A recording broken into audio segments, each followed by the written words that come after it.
Bora, turma! Muito bem-vindos a mais uma aula aqui na nossa comunidade. Vamos em frente, que legal contar com a sua companhia e hoje nós vamos arrebentar aqui no tema sobre como você pode agregar valor àquilo que você faz para você poder cobrar mais do mercado e trabalhar menos. Não gosto muito de falar a palavra cobrar mais não, porque cobrar mais você pode cobrar quanto você quiser. Quero saber se o mercado está pagando, meu amigo. Isso aí. Conquistar clientes que pagam a você ou dobram mais por aquilo que você faz é interessante para você? Conseguir chegar nesse patamar, trabalhando até menos, podendo escolher trabalhar menos, aí vai ficar a sua escolha. É interessante para você? Se sim, fica comigo aqui nessa aula hoje que nós vamos arrebentar aqui. Eu vou te passar 6 princípios que você pode aplicar na sua marca, no seu negócio, no seu trabalho hoje. Claro que o nosso trabalho aqui é muito voltado para os profissionais liberais, para os donos, empreendedores que estão aí à frente de pequenos e médios negócios. Mas, cara, até quem não está empreendendo, quem é intraempreendedor, até quem trabalha numa empresa, vai poder usar os mesmos princípios se você estiver querendo aí um aumento no seu salário, conquistar uma promoção. Eu vou ensinar você a agregar valor àquilo que você faz, para você poder receber um valor maior do mercado e trabalhar uma quantidade de horas menores. Esse é o grande problema. Eu digo assim, que no Brasil, infelizmente, o nosso sistema de precificação está catastrófico. Cada vez mais os empreendedores estão com a crença de que essa competitividade, Arthur, poxa, o mercado está cada vez mais competitivo. Estão achando que essa competitividade é motivo suficiente para poder pressionar os preços para baixo. Não é bem assim que funciona. Pior do que isso é que do outro lado da mesa tem um grupo de clientes aí que está cada vez mais criativo na hora de criar, na hora de trazer justificativas para poder botar o seu preço não só para baixo, mas fazer com que você entregue cada vez mais. Eles acham que a boa negociação é sangrar você, fazer você entregar mais horas de trabalho, e olha, eles não estão nem errados não, porque se o cliente está pedindo e você está deixando, como dizem, dizia um psicólogo que eu gostava muito de acompanhar, o Luiz Gasparetto, ele falava o seguinte: só existe o abusado porque existe o abusável. O mercado só vai te pedir desconto se você der essa liberdade para ele. Claro que a gente sempre fala sobre Apple, a gente sempre fala sobre marcas grandes, Ferrari, Louis Vuitton. Tá tudo bem, essas marcas já têm um posicionamento, você pode falar assim, caramba, Arthur, isso não é para mim não, porque isso é só para as marcas grandes. Eu vou na Disney não tem desconto. Tá tudo certo. Quero te trazer a presença para que no seu mercado mesmo, no seu bairro, tem gente que está aplicando isso e que está funcionando. Quando você chega no material de construção, por exemplo, a primeira coisa que você já coloca na mente ali é que tem o tal do desconto de balcão. Quando você vai fechar sua compra, vai virar lá para o material de construção do seu bairro e vai perguntar, e aí, quanto é que vou pagar à vista, tem desconto? Tá. Como eu estou te falando, não tem nada errado de você pedir desconto, não. O errado está o cara que está se posicionando para deixar a brecha para o mercado solicitar desconto dele. Agora, eu sigo o ensinamento do Bob Proctor, que fala assim, não peça desconto, não dê desconto. Estabelece se a negociação é justa, se aquele valor é justo para você, paga, vive em abundância. E quando a pessoa vier para você também, você fala, meu valor é esse, está acabado. Se eu pudesse fazer um valor menor, eu teria colocado isso aqui no meu trabalho. Mas quando você, olha só, quando você vai no supermercado aí do seu bairro, pelo menos uma rede média aí de supermercado, quantas vezes você já fez suas compras, ele encheu 1, 2 carrinhos de compras, chegou no caixa e pediu desconto? Não pede. Por quê? Porque o supermercado ele já tem um posicionamento, ele fala, aqui não tem desconto não. E claro que cada vez que você assume esse posicionamento, o mercado vai te forçar a ser ainda melhor naquilo que você faz. Mas isso não é bom? Você está dizendo para mim que você é bom no que você faz. Você está dizendo para mim que você busca ser cada vez melhor naquilo que você faz. Você está dizendo para mim que você ama fazer o que você faz. Você está dizendo para mim que você tem uma missão de ajudar os seus clientes no seu mercado. É você que está dizendo para mim. Na verdade, é você que está dizendo para o mercado isso. Se você está dizendo, o mercado vai te dizer, então tá legal, deixa eu ver aqui se você realmente é bom mesmo. E quando o cliente não compra de você, ele está simplesmente numa crença de que não vale a pena ainda. Em outras palavras, ele está dizendo para você, cara, se torna um pouco melhor, quando você tiver melhor o suficiente, eu vou comprar de você. O cliente não precisa nem comprar de você de primeira, ele só precisa comprar de você primeiro.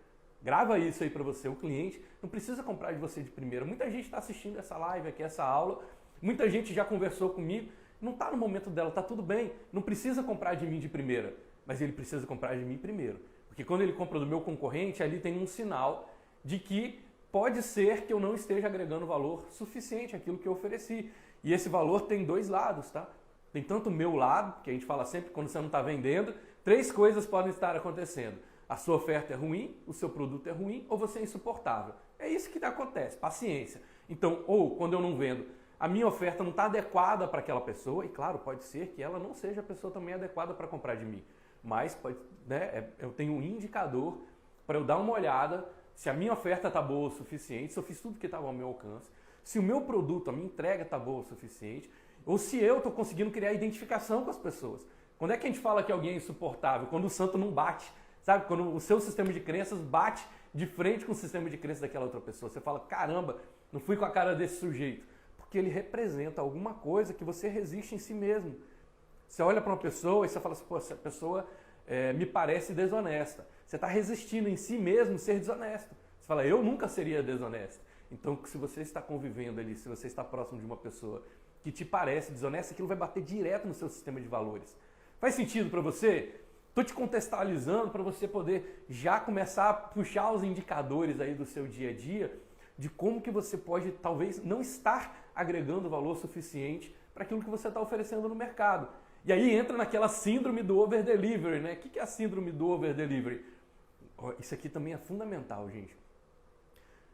Várias empresas hoje, principalmente quando a gente fala sobre marketing digital, estão trazendo enxurradas de bônus para o cliente e achando que isso é over-delivery. Não é, gente. Isso é um conceito errado de over-delivery. Você simplesmente não está conseguindo negociar. Você não está conseguindo agregar valor à sua oferta e está tendo que botar um monte de acessório, um monte de complemento ali para poder compensar. Talvez até com desconto. Muitas empresas até utilizando desconto. Over-delivery não é isso. Over-delivery é você entregar mais do que o combinado. Ou seja, você tem que ter um parâmetro de primeiro já ter combinado. Over-delivery ocorre quando você não deixa o seu cliente só satisfeito, você deixa ele grato. Quando você surpreende entregando algo que ele não estava esperando. Mas quando você coloca isso no início da sua negociação e já fala para o cliente, olha, mas se você comprar de mim hoje, eu te entrego mais isso, mais isso, mais isso. Não é over-delivery. Aquilo ali é diminuir o valor daquilo que você está entregando. Porque o cliente vai falar assim, não, beleza, então na próxima eu quero o mesmo nível de bônus, na próxima eu quero ainda mais. O cliente nunca vai estar satisfeito, nunca é suficiente para ele. E pior do que isso, quando ele estiver satisfeito, ele vai parar. Vocês podem pegar nas aulas anteriores, a gente já falou sobre isso aqui. Qual é o reflexo da satisfação? O reflexo da satisfação é parar. Você tem que deixar o seu cliente grato, porque o reflexo da gratidão é retribuir. A reciprocidade vem na gratidão. Então você tem que entregar mais do que o combinado. Qual é o primeiro passo para você poder chegar nesse nível? Você vai construir 6 níveis de percepção aqui junto do seu cliente. E é fácil construir, tá? Provavelmente, eu arrisco dizer, que você já tenha isso nas suas mãos. Talvez você só não esteja usando ainda. Então, o primeiro conceito que eu quero te trazer aqui, sobre agregar valor àquilo que você está oferecendo no mercado, é o conceito de autoridade. Você tem que aumentar no seu cliente a percepção sobre a sua autoridade. E ó, não é para confundir autoridade com autoritarismo, não. Não significa que você vai mandar em alguém, até porque a autoridade não é uma coisa que você tem. A autoridade é uma percepção do outro sobre você. Mas olha só, sempre, isso é lei, sempre que a sobrevivência estiver em jogo, a urgência vai ganhar da excelência. Vou repetir, sempre que a sobrevivência estiver em jogo, a urgência vai ganhar da excelência. O que eu quero dizer com isso? O cliente vai pagar por uma percepção que ele tem sobre a necessidade do que você faz, sobre a sua habilidade de fazer e sobre a dificuldade de substituir você. Essa necessidade do que você faz está ligada a uma insatisfação inadiável dele. Significa o quê? Que o seu cliente tem uma realidade resistida. O que é uma realidade resistida? Algo que está acontecendo na vida dele que ele não quer que aconteça mais. Ele está com uma dor muito grande e essa dor é inadiável. Ele sente que de alguma forma, se ele não resolver essa dor nos próximos 30, 60, no máximo 90 dias, ele morre em algum aspecto da vida dele. Isso é o que nós chamamos de realidade resistida. Esse é o seu melhor cliente. Porque esse cliente não quer explicação, ele precisa muito resolver o problema. Não dá tempo nem dele procurar o seu concorrente. Você está fazendo esse mapeamento hoje no seu mercado? Ou você está seguindo aquelas regras básicas e antiquadas de marketing de estabelecer público-alvo? Quando você estabelece o seu público-alvo, tá legal, é o seu cliente ideal. Só que o que você acha que é o seu cliente ideal, todos os seus concorrentes também acham que são os clientes ideais para eles. O que acontece? Você entra no mercado ultra saturado. Aí você entra numa competitividade, porque você vai buscar um cliente que está muito pronto para comprar. E tá tudo bem, não tem problema você fazer isso, desde que você faça isso com ferramentas de automatização. Mas se você faz isso no olho, marcando reunião, você vai perder dinheiro. Por quê? Porque esse mesmo cliente que você está abordando, o seu concorrente também está, porque ele também fez um plano de negócio lá, análise SWOT, etc e tal, e colocou que o cliente ideal é aquela pessoa entre X e Y anos de idade, que tem uma renda média. Não é por aí que você vai formar. Você tem que olhar para a dor do seu cliente, não para o perfil dele. Claro que depois, na hora de você emitir a sua mensagem, você vai construir sua persona. Tá tudo bem, mais de uma inclusive. Mas na hora de emitir a sua mensagem, para quê? Para que você crie subnichos no seu processo de argumentação. Mas na hora de você definir a sua oferta, o seu produto, o seu serviço, na hora de você definir se isso é viável ou não no seu mercado, você não vai começar com o público-alvo. Você tem que começar assim, o que eu faço? O meu talento resolve um problema, uma insatisfação inadiável de alguém? Tem alguém nesse mundo que, se ele não resolver esse problema entre 30, 60, 90 dias, ele morre em algum aspecto da vida? Se sim, legal, você já tem um indicador de que você tem potencial para poder rentabilizar isso no mercado. E aí você vai se lançar no caminho de criar a percepção sobre a necessidade do que você faz, a sua habilidade de fazer, a dificuldade de substituir você. Isso é o marketing, gente. Marketing é educar para o consumo. As pessoas ficam degladiando aí entre concorrentes, achando que competitividade é justificativa para puxar preço para baixo. Não é assim. Você não tem que ir lá tentar pegar o cliente do seu concorrente. Você tem que, junto com o seu concorrente, criar novos mercados. Você tem que criar mais gente consumindo. E toda vez que a quantidade de procura tiver maior do que a quantidade de oferta, preço alto. Você consegue cobrar mais por aquilo que você tem uma percepção sobre escassez. Então, ao invés, eu acho muito interessante isso, né? Porque as pessoas no mercado ficam tratando concorrentes, o cara nem fala com o concorrente, nem dá um bom dia, chega num evento, os caras nem se aproximam. Por quê? Porque está um pensando que vai tirar o cliente do outro, isso está errado. O correto é você juntar com o seu concorrente e criar mercado. Dá uma olhada nas grandes marcas do mercado, dá uma olhada aí como é que foi o caminho da Apple com a Microsoft. Eles faziam uma brincadeira ali de mercado de concorrência, mas na hora que a Apple foi quebrar, isso não era interessante para a Microsoft. Por quê? Porque se a Microsoft estivesse sozinha no mercado, ia configurar monopólio, o governo americano ia em cima dela na hora. O que a Microsoft fez? Foi lá e salvou a Apple. Bill Gates foi lá e botou dinheiro dele investindo na Apple. Para quê? Para que eles pudessem continuar no mercado juntos, criando o mercado. Quantas vezes quando você vai no shopping, onde é o melhor lugar para você poder comer? Na praça de alimentação. O que eles estão fazendo com uma praça de alimentação? Estão juntando várias marcas que, na visão do cliente, pode até ser que elas sejam concorrentes, mas elas estão se fortalecendo. Elas estão dizendo, ó, nós criamos aqui um ponto de referência para você comer. Um ponto de referência tão forte que na hora que você passa na frente da praça de alimentação te dá vontade de comer. Agora, quando você está passando por um quiosque que está isolado lá no corredor do shopping, te dá a mesma vontade de sentar, comer confortavelmente? Esse cara está buscando um outro perfil comercial. Ele está buscando te pegar ali pelo impulso, mas ele não está fazendo o trabalho de fortalecer junto com as outras marcas. Quando você tem marcas fortes, você aumenta a quantidade de clientes que desejam aquilo que você está oferecendo no mercado. E eles também, a partir do momento que aumentam o desejo, eles aumentam a disponibilidade de pagar. E aí essas marcas estão lá dominando o mundo e você achando que elas estão brigando, elas não estão brigando. Olha a Amazon junto com a Alibaba, mesma coisa. Posso te dar infinitos exemplos aqui. O que eles vão criar na mente do cliente deles? A primeira percepção é a percepção sobre a autoridade.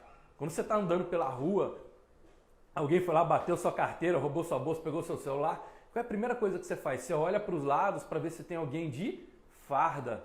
Por quê? Se tem uma pessoa de farda, ele está te dando um indicador de que entre todas as pessoas que podem te ajudar ali na redondeza, ele é a pessoa mais adequada. Você vai confiar o quê? Na autoridade dele. Quantas vezes você já passou aí, né, andando pelas estradas do Brasil e passou pela Polícia Rodoviária Federal, a polícia te parou e pediu o seu documento. E você foi lá e deu o documento, sem fazer perguntas.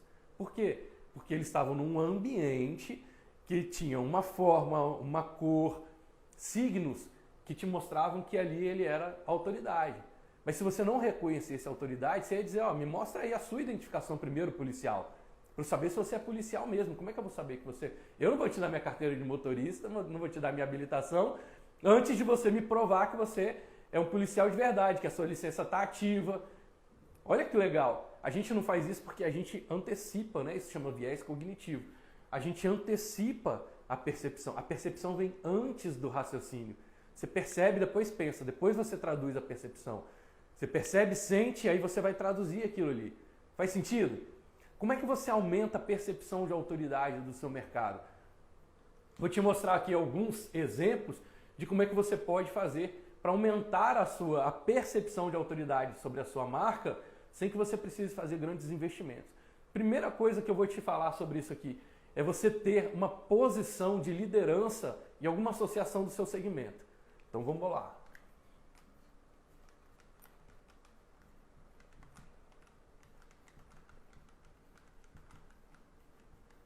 Eu vou chamar aqui de liderança associativa. Porque isso você pode começar a fazer a partir de hoje.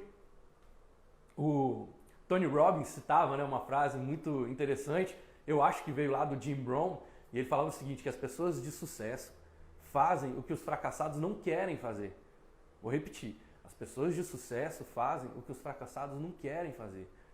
O que os fracassados não querem fazer? Eles não querem assumir posição de liderança, eles não querem assumir mais responsabilidade, eles querem ganho fácil. As pessoas fracassadas são aquelas que falam assim, elas desenvolvem muito mais a habilidade de pedir do que a habilidade de conquistar. Só que a habilidade de conquistar, ela vai ser muito mais benéfica para o seu crescimento do que a habilidade de pedir, de você ficar aí mendigando o resultado no mercado. E, em geral, as pessoas que têm menos resultados são pessoas que estão na posição de vítima. E como vítima, ela não pode assumir uma liderança. Ela quer simplesmente que cuidem dela. Infelizmente, a gente vive numa sociedade, né, que chama-se até de pátria-mãe, e a maioria das pessoas fica esperando que o governo faça por ela, que a empresa faça por ela, que alguém chegue, um grande salvador, chegue e resolva todos os problemas dela, onde ela aperte simplesmente um botãozinho mágico ali, de preferência, que ela não tenha nenhum esforço para isso e resolva todos os problemas. Não é bem assim que funciona para a gente que está no mercado empreendendo. A gente tem que provar para o mercado que nós somos merecedores de receber aquilo que a gente está ofertando, né? Aquilo que a gente está oferecendo para o mercado. Então, se eu quero um valor mais alto, eu preciso mostrar para essas pessoas que eu sou um líder. E isso é fácil. Muitas vezes não vai te custar grandes investimentos, vai te custar seu tempo. E sempre que você não tiver grana para poder fazer alguma coisa, você vai usar o que a gente chama de trinca mágica, que é o seu tempo, o seu esforço e a sua velocidade de colocar em prática. Toda vez empreendedor é aquele que compensa toda a falta com atitude.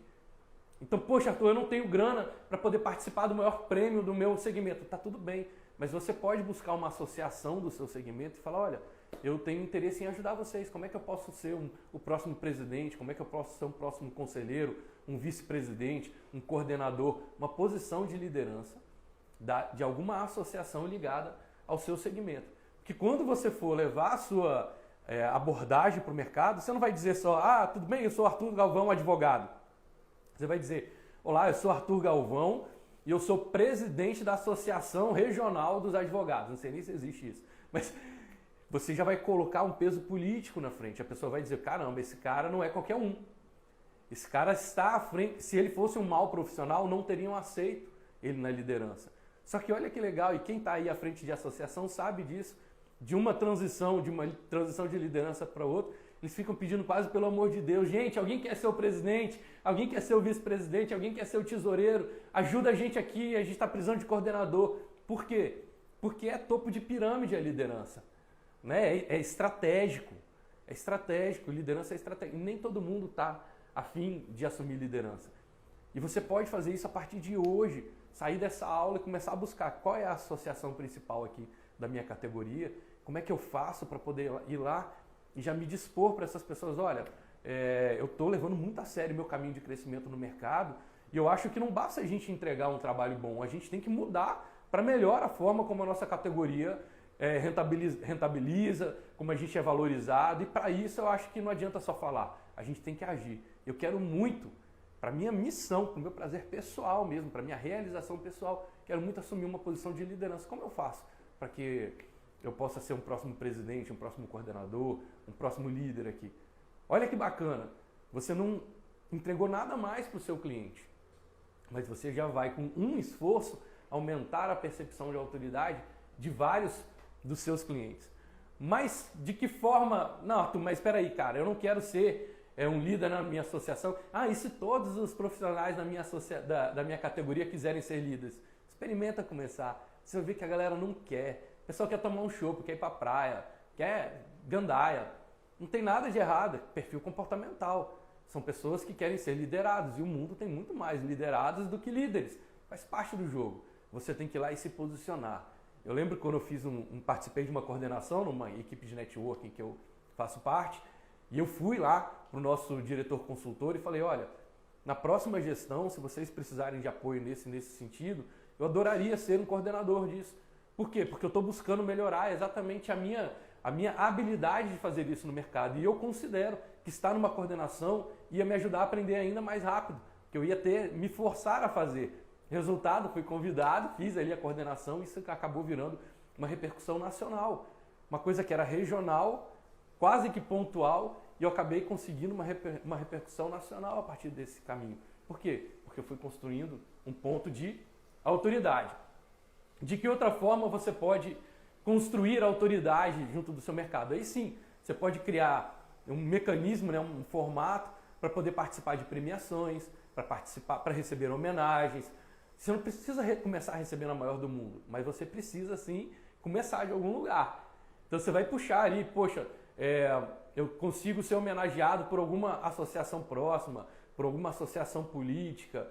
Como é que eu posso ser homenageado pelos meus próprios clientes? Existe, por exemplo, aqui na minha região, um prêmio de criatividade em publicidade, onde eles reconhecem os melhores fornecedores.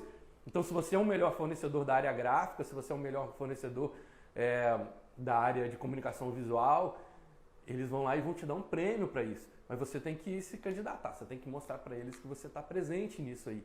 E nesse caminho, você vai construindo a sua percepção de autoridade. O que eu quero te lembrar para a gente fechar esse assunto da autoridade aí? Eu sei que você já pegou o caminho. Quando eu estou falando muito sobre alguma coisa, eu sei que muitos de vocês estão aqui gerando conteúdos para as redes sociais. Quando eu falo muito sobre um assunto, o mercado vai me reconhecer como um orador. É uma pessoa que está falando de algum assunto. E está legal, já é um primeiro ponto. Mas quando eu consigo mostrar para o mercado que eu não só falo sobre isso, mas eu vivo disso, eu aplico isso no meu dia a dia, eu passo de orador para produtor.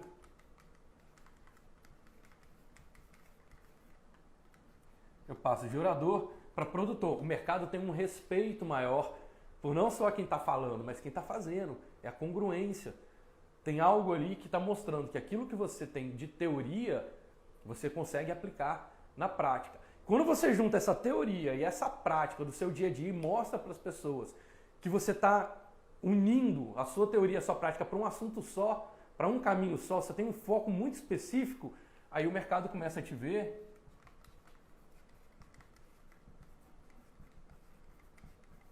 como um especialista. Como especialista, vai aumentando a disponibilidade das pessoas pagarem. Por quê? Porque quando a sobrevivência está em jogo, a urgência sempre vai ganhar da excelência.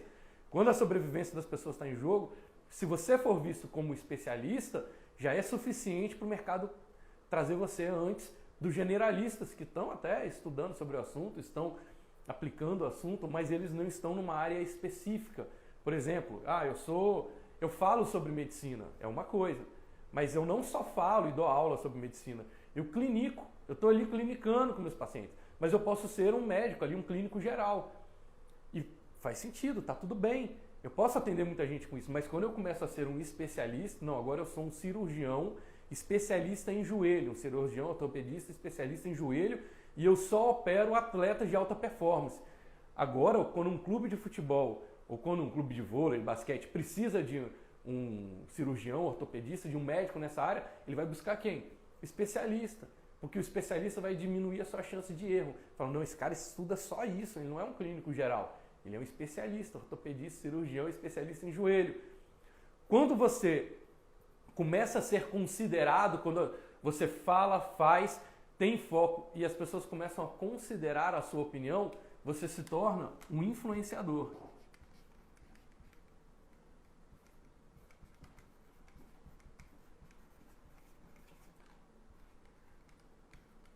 Um influenciador. É muito mais efetivo você se tornar um influenciador se você fala de um assunto, se você vive aquilo na sua prática, se você faz isso com foco. Quando você sustenta isso por um determinado tempo e espalha, claro, a sua mensagem, né? Não deixa esse conhecimento escondido, você começa a ser visto como um influenciador. Agora as pessoas consideram a sua opinião. O que significa isso? Poxa, eu não posso contratar sem ouvir primeiro fulano, ciclano ou beltrano, que essas pessoas são influenciadores. Eu quero checar. O influenciador, ele se torna um ponto de checagem para o mercado.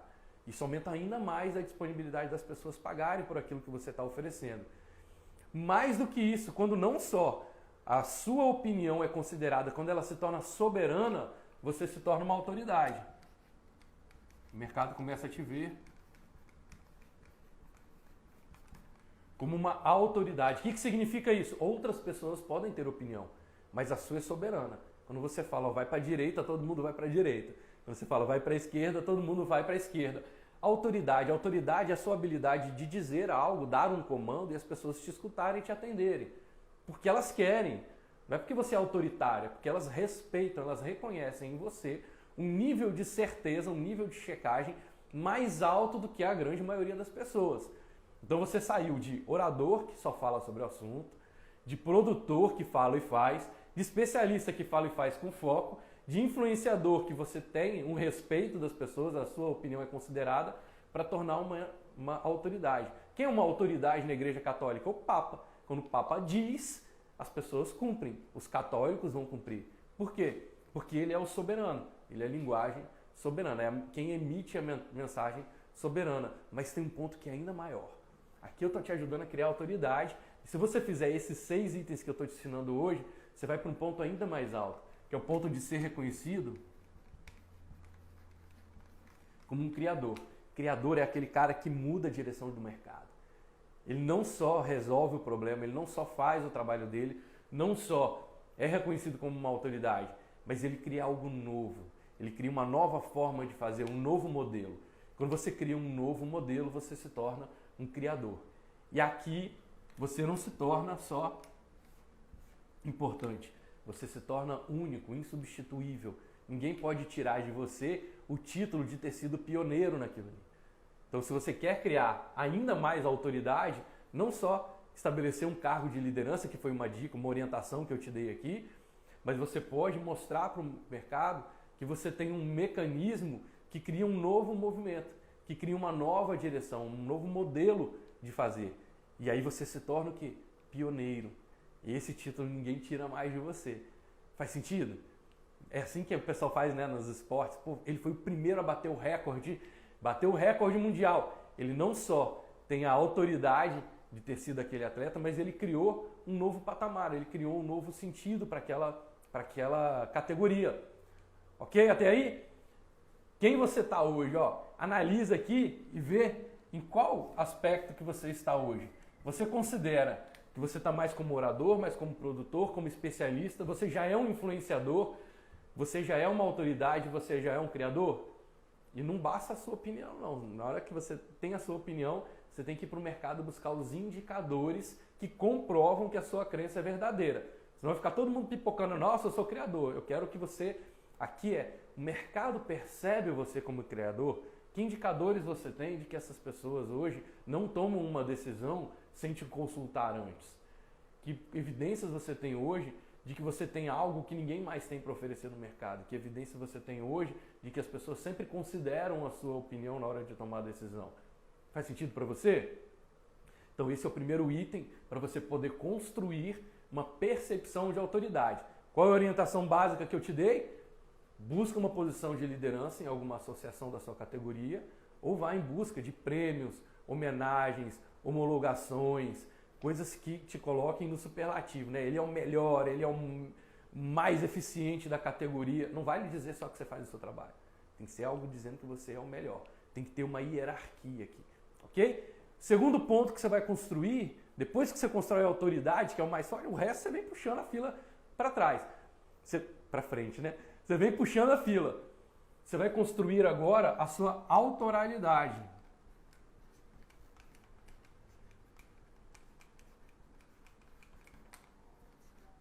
Sua autoralidade. Autoralidade é a percepção do quanto você é único, do quanto você criou algo que é muito da sua personalidade, que é muito seu, muito da sua identidade. As pessoas falam tanto, né? A gente fala tanto sobre identidade no mercado, a força da identidade. Por quê? Porque nós somos únicos, mas nós não somos os únicos. Grava isso aí. Todo mundo é único, de uma forma ou de outra. Todos os seres humanos, olha a dificuldade da ciência, poder clonar alguém, poder multiplicar, né? Refazer os órgãos. Todos nós somos únicos, mas só que nós não somos os únicos. Tem outras pessoas no mercado também buscando sua forma única de levar a solução delas para o mercado poder comprar. O que você vai fazer para poder aumentar a sua autoralidade? O que eu vou te convidar aqui para você poder fazer? Você batizar a sua forma de fazer, você transforma a sua forma de fazer em um método, em uma metodologia, pensamento científico básico, e batiza ela, dá um nome para ela. E aí você vai lá no INPI e faz o seu registro, sua patente, vai mostrar para o mercado que você é dono daquilo ali, que é de uma forma única. Você aumenta a barreira de entrada do mercado para poder competir com você. Porque eu vi um vídeo esses dias muito bacana, era uma entrevista, exatamente um encontro que teve entre o Steve Jobs e o Bill Gates. Né? Essa entrevista é antológica. Né? E o Steve Jobs estava o tempo todo mostrando como que as pessoas não podem comparar a Apple com a Microsoft. E o Bill Gates o tempo todo tentando desconstruir a missão da Apple no mercado. Então, o Steve Jobs foi para o caminho da autoralidade, da personalidade, de um design único, de um status, de algo que tem extrema durabilidade. Eu fiquei encantado com a defesa quando uma jornalista fez a pergunta para ele, não foi nessa entrevista, foi numa outra. A jornalista pergunta para o Steve Jobs, mas Steve Jobs, por que os produtos da Apple são tão caros? Você não poderia fazer isso, os equipamentos da Apple, por um preço menor? E aí, olha que legal. Lembra da aula passada que eu falei sobre o argumento único? Ele trouxe para o argumento único. Qual é o argumento único dele? Ele falou assim, eu não tenho direito, eu não me sinto honesto se eu te vender um equipamento que eu sei que é ruim. E infelizmente na indústria a gente tem que pagar um preço por isso. Agora, a missão da Apple é produzir os melhores equipamentos portáteis que você tenha orgulho de indicar esse equipamento para alguém comprar. E se eu não puder fazer algo que eu me orgulharia de indicar esse equipamento, eu prefiro não fazer. E na indústria, para eu poder fazer isso, nesse nível, eu tenho que pagar o preço. Então sim, os equipamentos da Apple são mais caros do que a grande maioria, porque eu não quero entregar porcaria para as pessoas. E se eu sentir que eu estou entregando porcaria, eu prefiro não fazer. Olha como é que ele foi no argumento único. Ele falou assim, eu não me sentiria honesto de entregar uma coisa que é porcaria para você. O que ele está fazendo? Ele está plantando uma mensagem no subconsciente das pessoas de que você se contenta com porcaria? Você quer, se eu te oferecesse porcaria, você compraria? Ele está plantando essa mensagem para você poder ressignificar, trabalhar a Apple no sistema de autoralidade. A Apple é uma empresa que tem uma missão, que tem um vocabulário. Ele, segundo o Steve Jobs, né, esse foi o princípio que ele utilizou. Ele começou a colocar, até para ser CEO na Apple era ICO. Então ele trouxe o iPhone, o iMac, ele trouxe um vocabulário que é registrável. Você pode ter uma patente, inclusive, da forma como aquilo ali é feito, para que os seus concorrentes não possam te copiar. Então ele aumentou o senso de autoralidade. Eu não estou dizendo que você tem que inventar o próximo iPhone, não. Estou dizendo que você tem que levar para as pessoas a percepção de que você tem um mecanismo único de fazer, para aumentar o respeito delas pela sua autoralidade e quebrar a barreira de entrada para que ela não possa te comparar com o seu concorrente. Quando você faz isso, você aumenta ainda mais a disponibilidade das pessoas. Mas olha só, não adianta dourar a pílula, não. Eu não estou dizendo que você dá um nome bonitinho para a mesma coisa que já se faz no mercado. Você tem sim que criar o seu mecanismo único, usar a sua experiência, que eu sei que você já tem, para poder apresentar para o mercado um jeito novo de fazer. E tem que ser um jeito novo de fazer. Não adianta dar um nome diferente para a mesma coisa. Que eu vejo a galera pegando aí PDCA, matriz SWOT e dando outro nome, mas quando você vai ver é a mesma coisa. Aí não vale, porque você vai perder credibilidade. Na hora que se revela para o cliente fala, pô, mas isso aqui eu já vi, cara, isso aqui é PDCA, isso aqui eu já vi, isso aqui é matriz SWOT. Aí não vale, você tem que efetivamente criar. Como é que você vai fazer isso? Te garanto que 1 ou 2 dias, diante do seu trabalho, diante do seu projeto, você vai entender de que forma a sua própria experiência trouxe nuances variáveis que fazem do seu trabalho, do seu jeito de entregar, uma entrega única. Vou dar um exemplo de entrega única, Outback. Para você que tem restaurante aí, super simples. O que ele fez? Criou o pãozinho australiano. Quando você chega lá no Outback, senta na mesa, ele vai trazer para você um pão australiano. Uma receita que ele fez, ele traz isso e criou ali um mecanismo único de poder fazer. Claro que depois distribuiu em outros, né? A Blooming Onion, ele tem outros produtos, mas ele foi batizando, tá percebendo? Ele foi batizando isso. Isso aumenta o que? A percepção, porque a Blooming Onion de verdade, você só vai comer onde? No Outback. Um Big Mac de verdade, você só vai conseguir comer no McDonald's. Eu lembro quando eu era moleque, né, era criança, e eu fui no Bob's, cheguei no Bob's e pedi, eu queria um Big Mac. E a atendente ficou olhando pra minha cara, o que você tá falando, cara? E os meus amigos, claro, me zoaram ali, porque eu tava a mensagem do McDonald's era tão presente na minha mente, que mesmo estando dentro do Bob's, eu cheguei lá e pedi um Big Mac. Então, olha como é que é a força da autoralidade.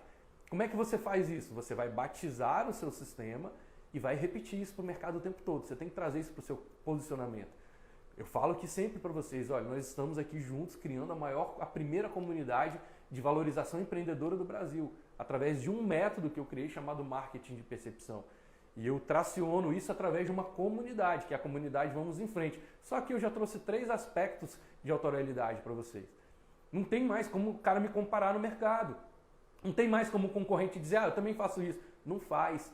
Pelo menos não faz do jeito que eu faço. Você pode até passar pelos meus programas, e mesmo as pessoas que passaram pelos meus programas sabem que tem uma força de autoralidade tão grande que é difícil até reproduzir lá fora. Você vai conseguir usar na sua empresa, mas é até difícil de conseguir reproduzir. Por quê? Porque eu invisto muito nesse ponto. E é esse ponto que está me ajudando cada vez mais a sair de um serviço que eu cobrava R$300 para fazer antes e hoje eu cobro R$30 mil. Usando o quê? Percepção de autoridade, percepção de autoralidade. Você não vai gastar um centavo, você só precisa botar lá o bumbum na cadeira e poder pensar de que forma eu posso trazer a minha experiência, a minha vivência para entregar, para mostrar para o meu cliente que eu entrego isso dentro do mecanismo único. E eu vou lá e vou batizar esse mecanismo único, eu vou dar um nome para isso. E vou começar a repetir isso no mercado até isso grudar na mente das pessoas. Você vai aumentar a disponibilidade, vai diminuir a sua necessidade de entregar mais tempo, mais trabalho para o seu cliente. Terceiro ponto que a gente vai para a percepção de confiabilidade.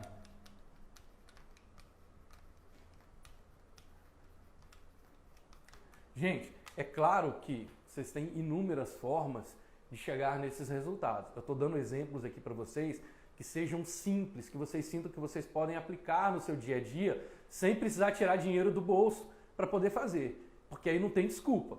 Você só vai compensar toda a sua falta com atitude. Agora, se você não estiver disposto a ter atitude, eu jogo a toalha. Aí eu não tenho mais o que fazer por você. Toda vez que você não tiver recurso, você vai compensar essa falta com a sua atitude, o seu tempo, o seu esforço e a velocidade de você fazer isso aqui. Se você está assistindo essa aula hoje e não fizer nada, mês que vem não fez nada, daqui a 2 meses não fez nada, aí você vai olhar para trás e falar, caramba, estou trabalhando igual um cavalo aqui, nada está acontecendo na minha vida. Também, você não quis mudar a direção, você tem que estar aberto a poder mudar. Se você estiver aberto a poder mudar, eu te dou minha palavra de que isso aqui funciona. Eu uso isso aqui há muitos anos na minha vida e aplico isso para os meus clientes. Eu tenho clientes que dobraram, triplicaram, quadruplicaram, multiplicaram por até 8 vezes os ganhos deles, fazendo exatamente o passo a passo. Claro que nas minhas mentorias eles têm o meu apoio mais de perto, eu estou olhando, estou corrigindo as tarefas, né? Porque eles vão trazer para mim, Arthur, estou fazendo corretamente? É isso mesmo, eu vou com a minha experiência ajudar a checar. Isso é a mentoria, né? A mentoria é onde o mentor ele se corresponsabiliza pelo resultado do cliente. Mentoria não é você ficar dando orientação e depois dizer assim, mas se o cliente não quis fazer, problema dele. Não, o mentor ele acompanha, ele vai até o final, até que o cliente diga para ele, eu não quero fazer.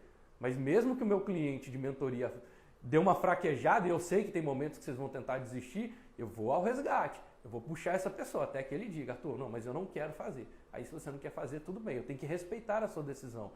Mas o mentor ele não para diante da dificuldade do seu cliente. Porque a gente sabe, se você sentisse que você não tem dificuldade nenhuma, você não estava aqui me ouvindo. Você ia fazer sozinho no seu mercado. Faz sentido para você? O terceiro ponto, que é o ponto da confiabilidade, eu quero que você grave isso aí. Confiabilidade é uma crença na probabilidade moral. Vou repetir. Confiabilidade é uma crença na probabilidade moral. Confiabilidade, a confiança, é o quanto eu acredito que aquela pessoa vai cumprir o que ela está me prometendo. Quanto que é provável, qual é a probabilidade dessa pessoa cumprir aquilo que ele está prometendo para mim. Como é que você faz para aumentar o nível de confiança que o mercado tem em você? A melhor coisa que tem é depoimento. Trazer cliente seu falando bem de você. Não falando bem de, nossa, o trabalho do Arthur é maravilhoso, me ajudou muito, foi incrível, tudo ficou mais fácil. Isso é um depoimento fraco. É trazer indicadores, provas. Olha, quando eu comecei a fazer o trabalho com o Arthur, eu cobrava R$500. 45 dias depois, eu estava cobrando R$2.000. 60 dias depois, eu estava cobrando R$4.000 pelo mesmo produto. Agora sim, ele trouxe indicadores. Olha, eu cobrava 500, passei a cobrar 2.000, depois eu passei a cobrar 4.000. Estou te dando o exemplo do Arthur Weller, que é um mentorado meu, está dentro do meu programa de mentoria, está com a gente na comunidade Vamos em Frente e que teve esse resultado. Agora, eu falar não é suficiente, o ideal é eu mostrar. Se você entrar na minha página, você vai ver que tem um depoimento dele lá gravado. Poxa, Arthur, mas é difícil eu trazer depoimento. Olha a sacada que eu vou te trazer agora, para você fazer isso aqui de forma simples. Você vai começar a fazer lives com seus clientes de super resultado. Você vai começar a convidar essa galera, ao invés de... Muitas vezes as pessoas não sentem a vontade de dar depoimento. Às vezes você tem que fazer uma condição até mais próxima. Mas olha que legal você poder homenagear o seu cliente, trazendo ele para uma live com você, para dar visibilidade para ele, dar valor para ele, onde ele esteja contando como é que foi a trajetória dele junto com você. Então a dica que eu estou te dando, mais uma vez, não vai te custar R$1. É você pegar os seus melhores clientes, 3, 4, 5, tá suficiente. Você vai trazer esses clientes para uma live com você. E vai fazer as perguntas. Quem está nas minhas mentorias vai usar o campo para poder fazer as perguntas. Vai fazer as perguntas poderosas ali para o seu cliente, para que ele conte como é que foi a jornada dele. E vai espalhar esse conteúdo o máximo possível. Para quê? Para que antes das pessoas conversarem com você, elas já tenham visto que outras pessoas tiveram resultado.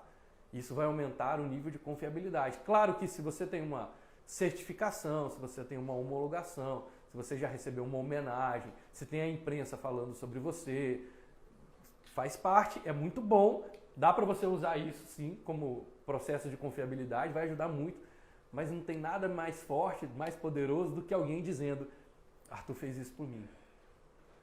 Por quê? Porque esse cliente não está só satisfeito, esse cliente está grato. Ele vai inspirar outras pessoas a buscarem o meu trabalho já com um nível de certeza de se funcionou para ele, funciona para mim. Já vai quebrar aquela objeção, né, do isso não funciona. É assim nos esportes. Quando você tem um atleta, ninguém chegava naquela marca lá de correr X metros em Y segundos. Ninguém conseguia, até que um foi lá e fez. E olha que legal, quando um vai lá e faz, na sequência não vem já uma leva de gente fazendo? Por quê? Porque quando você olha alguém que fez, você aumenta a crença de que é possível. Quando você aumenta a crença de que é possível, você reúne, direciona a sua energia para poder realizar, sem a crença limitante do isso não serve para mim. Isso é muito difícil. Faz sentido para você? Então, estou te dando aqui um item, uma orientação sobre como você pode aumentar a confiabilidade. Quanto mais confiança o cliente tem naquilo que você está entregando, menor o esforço que você tem que fazer para ele. Você vai precisar o quê? Da sua convicção de dizer, olha só, assim como Steve Jobs usou na defesa dele da Apple, eu vou usar a mesma defesa. Qual é o meu argumento único? Eu ajudo empreendedores a conquistar clientes que pagam o dobro ou mais por aquilo que eles estão fazendo no mercado, usando só os recursos que cada um já tem, independente do tipo de serviço que você oferece. Esse é o meu argumento único. E a pessoa, o meu cliente, pode contar a história que for do outro lado. Aí eu vou sempre trazê-lo para o meu argumento único. Conquistar clientes que pagam o dobro ou mais é interessante para você? É isso que você está buscando? Fazer isso usando só os recursos que você já tem, independente do serviço que você está oferecendo? Se o cliente disser que sim, acabou. Agora eu tenho que usar as percepções a meu favor. E aí eu posso entregar menos para essa pessoa. E olha que legal. Quando você entrega menos, o cliente dá ainda mais valor. O cliente estranha quando você está entregando muito. Pega uma montadora que está entrando com um carro novo no Brasil. O que ele vai tentar fazer? Te entregar muito. Te entregar muito. E isso vai chegar num nível em que o cliente vai falar assim, pô, mas peraí, isso não pode ser tão bom, porque se o outro lá entrega metade e cobra o dobro, Tem alguma coisa errada aqui. Quando o milagre é demais, até o santo desconfia. Isso está bom demais para ser verdade. Então você vai trazer ali para aumentar a sua confiabilidade depoimentos. Qual é a orientação que eu estou te dando? Ao invés de ficar esperando o cliente te dar depoimentos, convida esse cara para uma live com você. E fala, olha, eu queria mostrar, inspirar outras pessoas a partir do seu resultado. E aí você não precisa decorar nada, porque você só vai ter que lembrar do que aconteceu com você. E se é verdadeiro, tá tudo bem. Não precisa nem ficar pensando em me bajular, não. Só responder mesmo e contar como é que foi a sua experiência. Tenho certeza que a sua experiência vai ajudar aí uma leva grande de pessoas a também conseguirem se libertar desse tipo de limitação.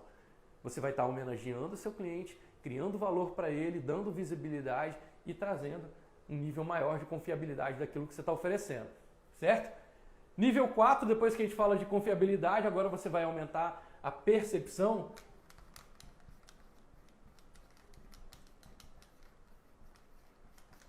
de exclusividade. Como é que você aumenta a percepção de exclusividade? A forma mais simples de você fazer isso. Primeira coisa, criar um protocolo de seleção. Você vai criar um protocolo. O que é um protocolo de seleção? Olha, antes de você fazer o trabalho comigo, você vai passar por um processo para eu saber se você está apto a ser ajudado por mim. Então aqui nas minhas mentorias a gente tem uma coisa que chama ponto de vista. Uma das etapas é focada só nisso, para saber se essa pessoa efetivamente reconhece que ela tem lacunas no posicionamento dela. Se ela reconhece que é importante ela ter ajuda nesse momento. Se ela reconhece que eu sou a pessoa certa para poder ajudá-la. Isso aumenta muito a percepção de valor daquilo que eu estou entregando. E num primeiro momento, só com o diagnóstico, aquela pessoa que estava meio insegura já fala, caramba, Arthur, realmente você me fez pensar sobre aspectos que eu não tinha parado para pensar antes. Lembra quando eu falei que a gente usa Maslow, né, a pirâmide de Maslow, para poder levar a percepção para essas pessoas? Primeiro ponto que o cliente tem que sentir que você está ajudando ele é na base, na nutrição e na proteção. Então, o que nutre o seu cliente? Ele tem que sentir que aquela demanda que ele está precisando muito, aquela demanda de sobrevivência está sendo suprida. Ou seja, a base da entrega está ali. Depois que essa entrega está protegida, que reduz os riscos dele disso dar certo ou não, que é exatamente o caminho que eu estou te trazendo por aqui. Depois ele quer saber se ele topa se relacionar com você. Isso é super importante. Os clientes não vão comprar de você porque você é gente boa. Mas na hora de comprar de você, eles vão querer saber se você é gente boa. Ele quer saber se essa relação que está sendo construída pode ser uma relação de longo prazo. Se ele vai gostar de passar pela experiência de fazer com você. Lembra que o cliente sempre paga pelo impacto de resultado, pela exclusividade e pela experiência que você está oferecendo para ele.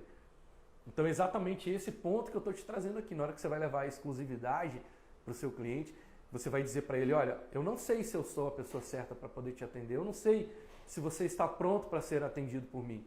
Primeiro eu vou te fazer algumas perguntas. Se você passar nesse processo de seleção, é um alinhamento. Eu quero que fique claro para você que eu sou a pessoa certa para te ajudar, e eu quero que esteja claro para mim que eu sou a pessoa certa para poder, que você é o cliente certo para ser ajudado por mim. Que eu não quero perder nem meu tempo, nem o seu, nem minha energia, nem a sua. É uma questão de respeito, mas você está colocando ali algo sobre exclusividade para o seu cliente. Quanto é que isso vai te custar? Nada. É fazer um formulário, começar a colocar isso no seu dia a dia. Melhor ainda, se você puder ter um anteposto de contato para você.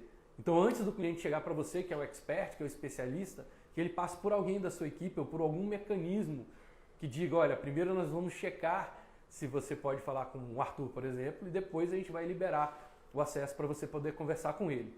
Faz sentido? É aumentar a percepção de que você não está 100% disponível. Nas famílias, né, em geral, as famílias educam, né, principalmente, tanto homem quanto mulher, mas principalmente as mulheres. Para quê? Certamente quem é mulher já ouviu isso aí no seu processo de criação. Nossa, você não pode ser muito oferecida, não. Por quê? Porque as pessoas muito oferecidas têm pouco valor no mercado, têm pouco valor na vida, têm pouco valor nos relacionamentos. Então, mesmo que você esteja extremamente interessada num homem, tem sempre aquele processo da sedução, do charme, de não sair se jogando logo em cima das pessoas. Né? Se você quer uma relação de longo prazo, se você quer só ficar na balada, tá tudo bem, aí tudo é festa. Mas se você quer construir uma relação com mais seriedade, uma relação de longo prazo, você vai criar algum nível de processo de seleção e vai mostrar para as pessoas que você não está tão disponível assim. Uma vez um cliente me falou sobre isso, né? Nossa, Arthur, mas eu faço X, Y, Z para o meu cliente e ele não me dá valor. Eu falei, é exatamente porque você está fazendo muito que ele não está te dando valor. Você está fácil demais. O cliente sente que você ainda não é um criador, você não é uma autoridade, você não é um influenciador, que você está muito disponível. Por quê? Porque as pessoas que estão no pico, no topo do mercado, elas não estão mais com agenda livre. Você vai conversar com a pessoa, ele não tem horário a qualquer momento. Faz sentido? Quando você vai procurar um médico é um médico bom, ele vai dizer, ó, só tem consulta para daqui a 120 dias. Um esteticista, né? Esses dias eu estava vendo uma pessoa que é especialista, acho que é criolipólise, alguma coisa nesse sentido, e só tem consulta para daqui a 3, 4, 6 meses. Olha que legal, essa pessoa está trazendo uma percepção de exclusividade, está aumentando o valor percebido que ela tem no mercado. As pessoas criam mais desejo por aquilo que não é tão fácil. Por que a gente às vezes não cuida tão bem das nossas relações, das pessoas que estão no nosso dia a dia? Porque a gente tem uma crença na probabilidade moral dessa pessoa amanhã gostar de mim de novo. Então eu tenho um irmão, uma irmã, pai, mãe, tio, são pessoas que têm laços de sangue com a gente, laços de família, e aí você começa a acreditar que essa pessoa você pode tratar um pouco pior, você pode ter liberdade de falar algumas verdades para ela. Por quê? Porque ela tem menos chance de se distanciar de você. Mas às vezes você está com uma pessoa que é um cliente, por exemplo, aí você já vai muitas vezes ponderar muito mais as suas palavras do que com a sua esposa ou seu esposo, com o seu melhor amigo. Por quê? Porque você sente que tem liberdade. Por que você sente que você tem liberdade? Porque você tem uma crença de que você não vai perder. Tá fácil de ter no dia seguinte.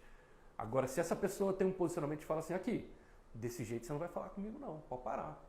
Acabou aqui, eu não quero saber se você é meu irmão, minha mulher, meu marido, meu pai, minha mãe. Desse jeito que você está falando para mim, comigo agora, a relação acabou aqui, eu vou embora, você não vai ver nunca mais. Eu duvido que essa pessoa depois não vai repensar a forma que ela vai te tratar. Lembra lá do Luiz Gasparetto, só existe o abusado porque existe o abusável. O cliente só está te pedindo desconto porque você está dando alguma fresta para ele, algum sinal para ele de que é possível. Faz sentido? Então, para construir exclusividade, cria um protocolo de seleção. Traz esse cliente e, se possível, cria um anteposto entre você e o cliente para o seu primeiro contato. Não esteja tão disponível assim. Não é para você falar mentira para o seu cliente, eu não quero que você crie uma realidade que não existe.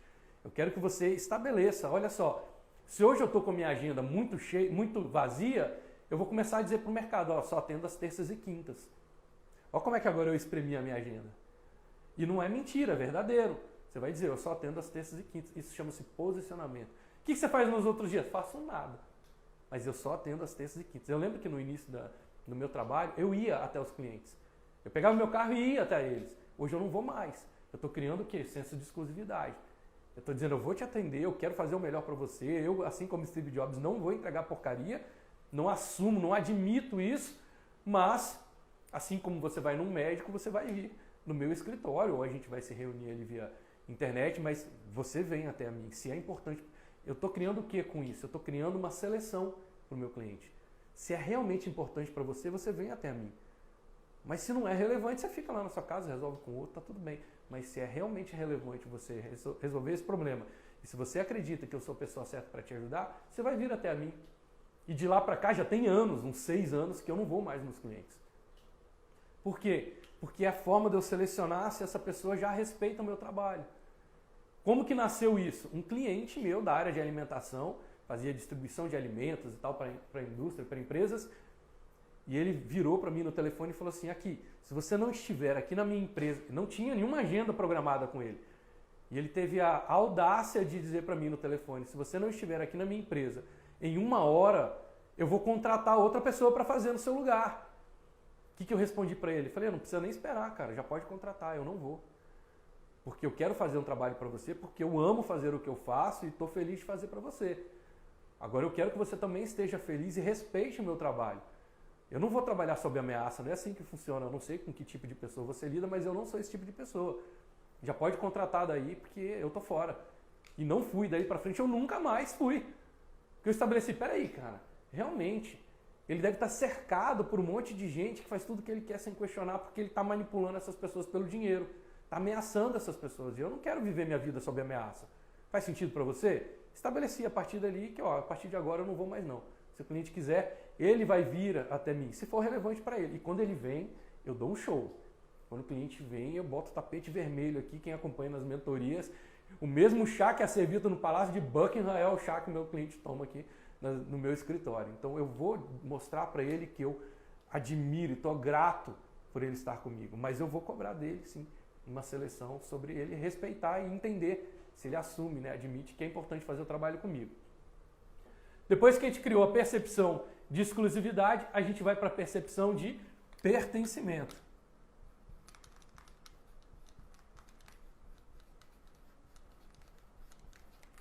Quando você cria um vínculo emocional com alguém, o seu cérebro vai configurar uma chave para você de que agora essa relação não pode ser posta a perder.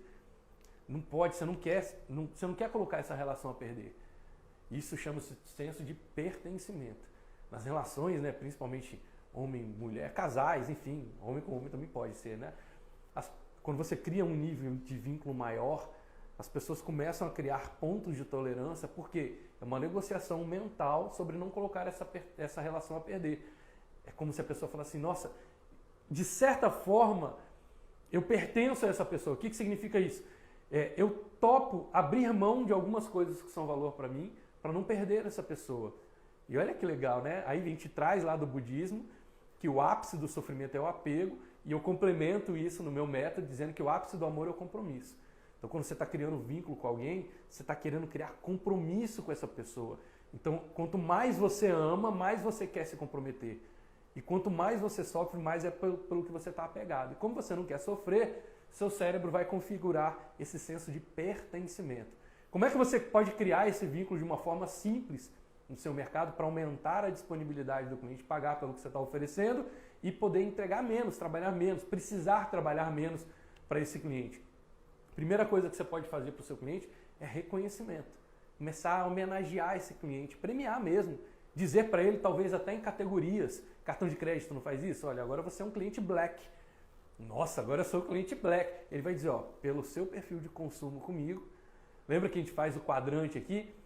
Para você poder mapear quem é o perfil de cliente que está com você? Alta frequência, alto ticket. Baixa frequência, alto ticket. Baixa frequência, baixo ticket. Baixa frequência, alto ticket. Você vai separar o cliente nesses quadrantes e vai para esses super clientes, principalmente, estabelecer com eles o reconhecimento de que forma você leva para esse cliente um indicador de que ele é importante para você e de que ele faz parte do seu universo. De preferência envolvendo essa pessoa na sua causa bandeira. Então você vai dizer, muitos das marcas do mercado criam até nomes, né, para esses seguidores. Time de futebol faz isso. Qual é o pertencimento? Poxa, o cara é flamenguista, é vascaíno, é fluminense, botafoguense. Eles estão criando o senso de pertencimento. Esse senso de pertencimento vai criar uma área de tolerância. Como é que você faz isso da maneira mais fácil? Você pode, imagina o seguinte, quando você está no mercado, você está entrando na conversa dos outros. Vê se faz sentido para você.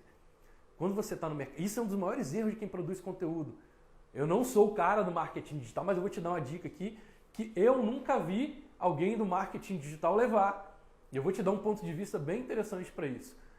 A maioria das pessoas está produzindo conteúdo achando que o mercado está ali para poder te ouvir. E o mercado não está ali para te ouvir. É como se você estivesse chegando numa festa e as rodinhas estão conversando sobre os assuntos deles. E você quer trazer essas pessoas para falar sobre um assunto que é interessante para você. Não adianta você chegar para essas pessoas e falar, deixa eu te falar sobre marketing de percepção. Não adianta. Eu tenho que entrar na roda, entrar no assunto deles, conversar um pouco com eles sobre eles, dar umas boas risadas, aumentar a sensação deles de que vale a pena eu ficar naquela conversa e depois, aos poucos, eu venho trazendo isso para mim. A gente aprende isso, né, em PNL, em coaching, a ferramenta chamada rapport. Você se alinha ao universo do outro e depois traz ele para mim. Por que as pessoas estão fazendo conteúdo nas redes sociais e não tem engajamento? Por que as pessoas não estão engajando com a sua mensagem? Porque provavelmente você está na conversa dele falando só sobre você. Você está tentando dizer, vamos dizer aí, a galera que está na área financeira, na área fitness. Olha, eu vou te dar agora uma super receita fitness. O cara está falando de outra coisa. Ele está em outro papo. Você primeiro tem que se alinhar ao universo do seu cliente, depois trazê-lo para o seu. Olha, o que eu vou te falar sobre a importância de você poupar e fazer bons investimentos. E o cara está falando sobre praia, está falando sobre restaurante. Ele acabou de configurar lá a festa dele, que vai gastar milhares de reais para fazer a festa. Ele não quer te ouvir falar sobre poupar, sobre fazer melhores investimentos. Primeiro você tem que ir lá e se alinhar ao assunto do seu cliente, ao assunto do seu nicho, da sua persona, do seu público de interesse. Aí você chama como quiser. Primeiro você se alinha ao conteúdo dele. Aí você pertence ao universo dele. Aí você vai começar a criar vínculo, fazendo o quê? Validações. Você começa a validar. Não tem como a pessoa escapar de você. Quando você vai lá e valida o que ela está fazendo, todo mundo gosta de ser elogiado. A partir dali você traz a pessoa para o seu conteúdo. Pouco a pouco você vem trazendo essas pessoas para o seu conteúdo. Quantas vezes você foi no direct das pessoas que são seu público de interesse e foi lá elogiar essas pessoas? Fala, olha, caramba, eu admiro isso que você está fazendo. Poxa, eu vi que você fez uma festa lá para os seus amigos. Qual foi o nome daquele cerimonial onde você fez? Eu achei lindo. Pô, as fotos então ficaram incríveis. Qual o nome do fotógrafo que fez? Eu me alinho ao assunto de interesse do meu público. Depois essa pessoa vai começar a se interessar por mim e vai começar também a perguntar as coisas. Isso é que a maioria das pessoas que estão fazendo hoje no mercado estão fazendo de forma equivocada. Você fica tentando enfiar seu conteúdo na cabeça das pessoas. É melhor você investir em anúncio, distribui lá e na hora que você faz os seus conteúdos, você se alinha mais ao conteúdo do seu cliente primeiro. Como é que você faz isso? Vai lá no direct, valida, cria elos de pertencimento, vai lá em algo que seja um movimento que essa pessoa está fazendo, se alinha e fala assim, como é que eu posso te ajudar? De que forma que eu posso ser mais útil para você? Como é que eu posso trazer novos clientes para você? Como é que eu posso trazer novas oportunidades de crescimento para você? Faz sentido? Eu estou aqui buscando ser útil para vocês, para que depois vocês queiram me ouvir no nível de compromisso maior. Então você vai criar pertencimento com o seu mercado, trazendo essas, primeiro você se alinha ao universo. Isso é um trabalho do dia a dia, gente, de formiguinha. Eu tenho certeza de que você pode, todos os dias, tirar uma meia hora do seu tempo para ir num 5, 6 directs e mandar para as pessoas que você tem interesse de se relacionar, simplesmente validando isso.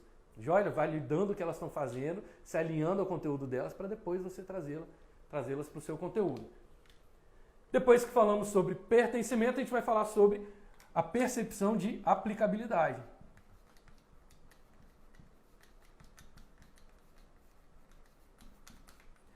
O que é a percepção de aplicabilidade? É a crença do seu cliente de que ele consegue fazer. Como é que você faz isso? Com demonstração.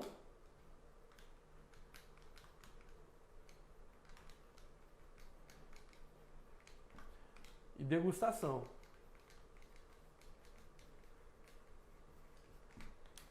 Para você aumentar o senso de aplicabilidade do seu cliente. Não é assim no supermercado? Você vai lá e ele fala assim, você nunca pensou naquela marca de manteiga. Aí tem uma pessoa ali com uma torradinha, um biscoitinho, alguma coisa nesse sentido, e ele te oferece para você poder provar. Ele fala assim, você quer provar essa torrada? É um lançamento da marca, a gente mudou agora, vai falar ali alguns benefícios, e aí você vai lá e prova. Quando você prova, você fala, agora eu tive a chance de ver que isso é mais saboroso do que a marca que eu consumia anteriormente. Ou que isso tem um padrão, né, de custo-benefício melhor do que o que eu consumia anteriormente. E você pode fazer isso sem gastar R$1 com o seu cliente, trazendo ele para uma demonstração, uma degustação. Você pode fazer isso através de um e-book, você pode fazer isso através de aulas gravadas, assim como eu faço, você pode distribuir esse conteúdo. Você pode chamar grupos de pessoas para uma palestra, para um workshop. A importância ali é você poder mostrar para o seu cliente, principalmente para quem está na área de serviço, claro, mostrar para o seu cliente de que é possível para ele. Ah, mas eu tenho um serviço ali sobre limpeza no escritório, faço limpeza de escritório. Como é que você poderia levar uma degustação para esse cliente, uma demonstração do seu serviço? Você pode trazê-lo, aluga lá um local e vai fazer uma demonstração, menos provável que a pessoa pare o dia dela para poder fazer isso, mas você também pode ir lá na empresa do seu cliente e fazer uma degustação para ele, uma demonstração, desde que você aplique esses itens antes. Como eu falei, você não pode estar tão fácil assim. Primeiro você tem que selecionar e mostrar para esse cliente que ele mereceu essa demonstração. Você vai dizer para ele, olha, eu tenho tanta confiança de que o meu trabalho é possível, de que ele é possível para você e adequado, que se você fechar o contrato comigo, eu vou mandar minha equipe lá fazer duas faxinas, né, 2 limpezas no seu escritório. Se você não ficar satisfeito, a gente cancela o seu contrato, eu devolvo o seu dinheiro. Então eu estou sugerindo para o cliente, ao invés de entregar mais para o meu cliente, eu coloco a minha certeza em jogo e faço uma demonstração, faço para ele uma degustação. Você vai assinar o contrato comigo e nós vamos fazer 2 faxinas. E a partir do momento que você estiver satisfeito, o contrato continua. Se você estiver insatisfeito, se você me mostrar que esse checklist não é só satisfeito à vontade, não. Você vai mostrar um checklist. Olha, o que nós consideramos uma limpeza bem feita?